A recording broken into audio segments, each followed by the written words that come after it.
Namaskar. Now we are going to study about similar or like surds. Suppose I write here some examples. Square root of 2 or surd 8. Suppose these are two surds. हे surd आहेत किंवा नाही ते कसं ओळखायचं आपण last point मध्ये बघितलेलं आहे. Now this is one surd of order 2. This is also a surd of order 2. First we have to get that the order must be same for similar or like surd. Like surd होण्यासाठी पहिली अट काय आहे तर त्या दोघांची जी order आहे ती आधी सेम असली पाहिजे. ऑर्डर सेम असल्यानंतर ते दोन्ही सर्ड सिम्पलेस्ट फॉर्म मध्ये करून घेतले पाहिजे. त्या दोन्ही सर्ड सिम्पलेस्ट फॉर्म मध्ये करून घेतल्या पाहिजे. आणि सिम्पलेस्ट फॉर्म मध्ये झाल्यानंतर दोन्ही सर्ड जर सिम्पलेस्ट फॉर्म मध्ये असतील तर मग आपण काय चेक करणार तर रॅडिकंड चेक करणार आणि रॅडिकंड सुद्धा सेम येत असेल आणि ऑर्डर सुद्धा सेम येत असेल अशा प्रकारच्या सर्डला आपण सिमिलर सर्ड किंवा लाईक सर्ड असं म्हणणार. आता यापैकी पहिली सर्ड जी सिम्पलेस्ट फॉर्म मध्येच आहे, दुसरी सर्ड आहे ती सिम्पलेस्ट फॉर्म मध्ये जर मला लिहायची असेल तर मला इथे फॅक्टर पाडायला लागतील 4 into 2 किंवा 2 into 4. बस 4 चा स्क्वेअर रूट कारण या ठिकाणी ऑर्डर 2 आहे म्हणून मी स्क्वेअर रूट बाहेर घेणार 2 रूट 2. म्हणजे ही सर्ड जी आहे ती आपण अशा प्रकारे लिहू शकतो. आता या ठिकाणी बघा दोघांची ऑर्डर सेम आहे आणि रॅडिकल जो आहे म्हणजे रॅडिकल साइनच्या आत जी संख्या आहे ती सुद्धा सेम आहे. म्हणजे हे दोन्ही सर्ड म्हणजे 2 आणि 2 रूट 2 या दोन्ही सर्ड जर आपण बघितल्या तर यामध्ये आपल्याला रॅडिकल सेम दिसतोय आणि ऑर्डर सुद्धा सेम आहे. म्हणजे या दोन्ही सर्ड काय आहे सिमिलर किंवा यांना लाईक सर्ड असं आपल्याला म्हणता येईल. ज्या दोन सर्ड मध्ये त्यांची ऑर्डर सेम असेल आणि त्याचबरोबर त्यांचा रॅडिकंड जो आहे तो सुद्धा सेम असेल, त्याच्या बाहेरचा फॅक्टर काही असला तरी चालेल, मात्र रॅडिकल साइनच्या आत जो आहे तो रॅडिकंड तो सेम असेल तर अशा प्रकारच्या सर्डला आपण काय म्हणू शकतो सिमिलर सर्ड असं म्हणू शकतो. Okay. Now next is how to compare the two surds. दोन सर्ड आपल्याला दिल्या असतील तर त्याचे कंपॅरिझन जे आहे ना ती कशा प्रकारे करता येईल. Suppose we will take some example from practice set 2.3. Suppose there is first example 7 root 2. Point is comparison of two surds. 7 root 2, 5 root 3.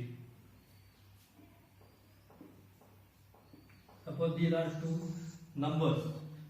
These numbers are surds. We have to compare which number is greater and which is small.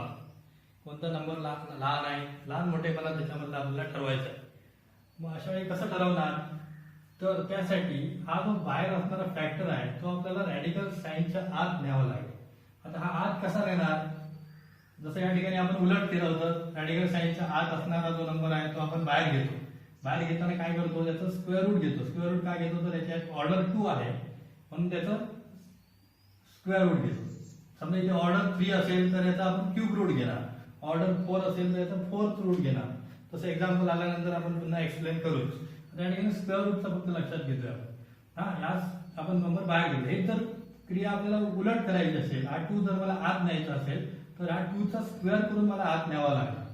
म्हणजे 2 चा square होणार 4 आणि 4 into 2 म्हणून ते होणार 1. ह्याच number जर मला उलट द्यायचा असेल तर या फॉर्म मध्ये लिहिता येणार. तेच या ठिकाणी आपल्याला करायचं आहे. 7 मला समजा आत न्यायचं असेल तर 7 आत नेण्यासाठी याचं ऑर्डर बघायची. ऑर्डर 2 आहे म्हणून याचा स्क्वेअर करायचा आणि तो आत न्यायचा. म्हणजे हा नंबर 2 आधी आहेच इंटू 7 स्क्वेअर असं होणार. म्हणजे तेच आपण कसं लिहू शकतो 7 चा स्क्वेअर आपल्याला माहिती आहे 7 चा वर्ग 49 into 2 that is 98. Surd 98 of order 2. हा नंबर आपल्याला अशा प्रकारे लिहिता येईल. Now there is another number. We can write this number also in this form. there is 5. We can take inside the radical sign and we will write 3 into 5 square. आणि या ठिकाणी आपण ऑर्डर 2चा आहे त्यामुळे आपण त्याचा स्क्वेअर केला आहे. आता याचा स्क्वेअर किती आहे तो 5 चा स्क्वेअर म्हणजे 25 into 3 that is 75. Now these two numbers we can compare. आता या दोन नंबर मध्ये जो ज्या संख्येचा रॅडिकंट मोठा असेल तो नंबर मोठा आहे. ठिकाणी 98 आहे, या ठिकाणी 75 आहे. म्हणजे surd 98 is greater than surd 75 of order 2. म्हणजे हे दोन नंबर मोठे आहे. म्हणजे ओरिजिनल नंबर मध्ये जर आपल्याला लिहायचं असेल तर आपण असं लिहिणार 7√2 is greater than 5√3. In this way we can compare any two numbers. Suppose we will take another example. 5√5 and 7√2. 5√5 and 7√2.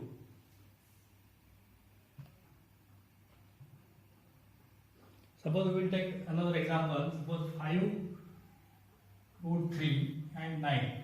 And we have to compare. Now, how we can compare these two numbers?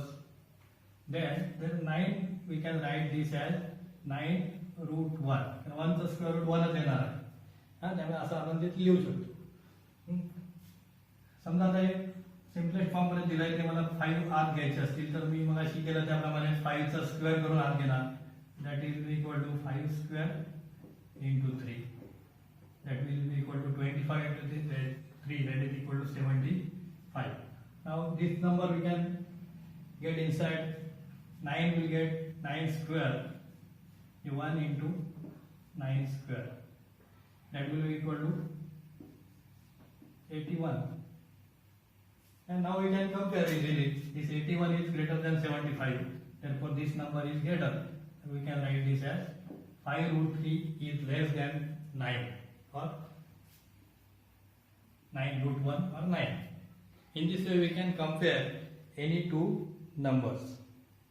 Now we will take some examples from practice set 2.3. Suppose simplify. Now we will take one example. Suppose 7√48 minus √27 minus √3.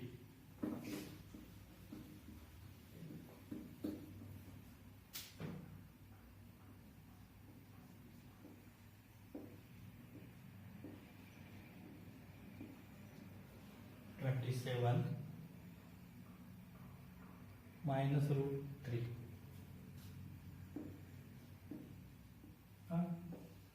Question is simplify.